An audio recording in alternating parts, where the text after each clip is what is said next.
अब आइए आपको तफसील से बताते हैं कि सपा और सुभासपा के गठबंधन की डोर आखिर कैसे पड़ने लगी कमजोर। इसकी शुरुआत विधानसभा चुनाव में हार के बाद कुछ दिनों के बाद ही देखने को मिलने लगी और इसके बाद राजभर अपने बेटे को विधान परिषद भेजना चाहते थे, लेकिन अखिलेश यादव ने विधान परिषद चुनाव में राजभर को तरजीह नहीं दी। बिल्कुल, और इसके अलावा जयंत चौधरी को तरजीह मिलने से ओपी राजभर को नाराजगी उनकी दिखाई दी। वो नाराज हो गए क्योंकि सपा ने अपने कोटे से जयंत चौधरी को राज्यसभा भेजा था और इसके बाद राष्ट्रपति चुनाव में तवज्जो ना मिलने से बात और बिगड़ गई क्योंकि विपक्ष की पीसी में राजभर को न्योता ही नहीं दिया गया। और इतना ही नहीं, राजभर की बिन मांगी सलाह से अखिलेश नाराज थे।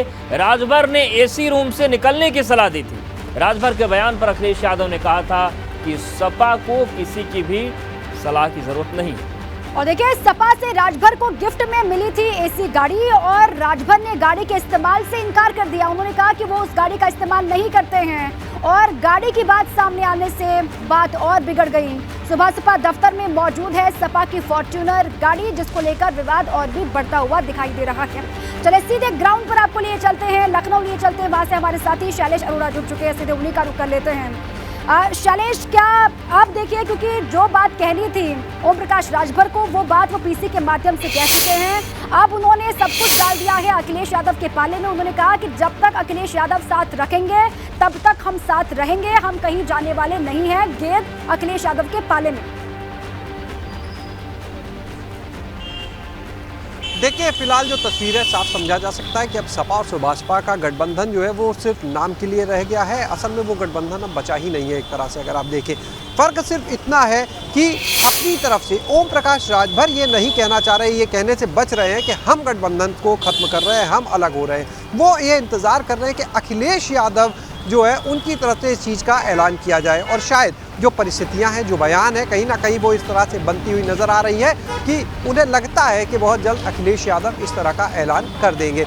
अगर आप देखें इस पूरे घटनाक्रम को तो तमाम चीज़ें देखिए निकल कर सामने आई। एक तरफ ओम प्रकाश राजभर ने आज जब अपना बयान दिया तो उन्होंने कहा कि 5 जुलाई को ही अरविंद राजभर जो उनके बेटे, उनके पास फ़ोन आता है उदयवीर सिंह का, यानी जो सपा के एमएलसी थे। और जब विधानसभा चुनाव चला तो तमाम लोगों को पार्टी से, सपा से जोड़ने में, गठबंधन में लाने में उन्होंने अहम भूमिका भी निभाई थी। तो उन्होंने कहा कि उदयवीर सिंह का उनके पास 5 तारीख को कॉल आया। उन्होंने कहा कि आप अपनी राह देख लो, अब अपनी राह देख लेते हैं। इसके बाद वो कहते हैं कि हमें एक फ़ोन आता है पहले कि 7 तारीख को जो यशवंत सिन्हा को जब यहाँ पर आना है तो उसके न्योते के लिए अपने विधायकों को बुला लीजिए। बाद में 6 तारीख को फ़ोन आता है, उनको मना किया जाता है कि ये अब बैठक नहीं हो रही है। तो ये पूरी बात कही ओम प्रकाश राजभर ने। और उसके बाद उन्होंने कहा कि 7 तारीख को जब यशवंत सिन्हा आए उनको नहीं बुलाया गया। 8 तारीख को मुख्यमंत्री ने उन्हें बुलाया द्रौपदी मुर्मू के आने पर और मुख्यमंत्री आवास पर वो डिनर में चले गए। इन पूरी चीज़ों को बताने के साथ ओम प्रकाश राजभर ने ये कहा कि ऐसा लगता है अखिलेश यादव को अब उनकी ज़रूरत नहीं रह गई है, ऐसे में उन्होंने नहीं बुलाया। और इन सब चीज़ों के बाद में जिस तरह से भारतीय जनता पार्टी की तरफ से अगर बात करें, खुद मुख्यमंत्री बुला रहे हैं उन्हें, उनका कहना है कि इसके बाद में अगर बात करें केंद्रीय गृह मंत्री अमित शाह ने उनको दिल्ली बुलाया, बात की और कहा कि आप क्यों नहीं द्रौपदी मुर्मू को समर्थन देते हैं। तो ये सारी चीज़ों के बाद उन्होंने द्रौपदी मुर्मू को समर्थन का ऐलान कर दिया है ओम प्रकाश राजभर ने।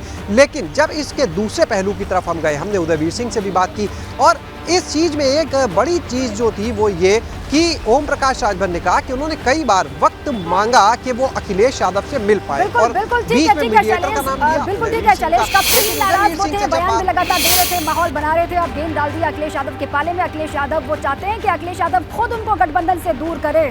शैलेश, आप रहे हमारे साथ, आगे भी बड़ी जानकारी आपसे लेंगे।